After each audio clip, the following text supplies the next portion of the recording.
ప్రజా TV Telugu news.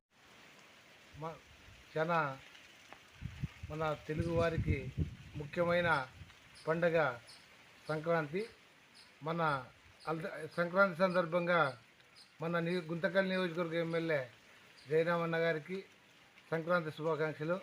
అలాగే ఈశ్వరన్న గారికి, నారాయణన్న గారి గుత్తి మండల టీడీపీ ఇన్ఛార్జ్ నారాయణన్న గారికి సంక్రాంతి శుభాకాంక్షలు తెలియజేసుకుంటూ, అలాగే గుత్తి మండల ప్రజలకు, మా ధర్మాపురం గ్రామ ప్రజలందరికీ సంక్రాంతి కనుమ శుభాకాంక్షలు తెలియజేసుకుంటూ, ఈ సంవత్సరం మంచి వర్షాలు పడి పంటలు పండి రైతులందరూ సుభిక్షంగా ఉండాలని కోరుకుంటున్నాను. ఇట్లు పైనేని శ్రీనివాస్ చౌదరి, ఎక్స్ సర్పంచ్ ధర్మాపురం.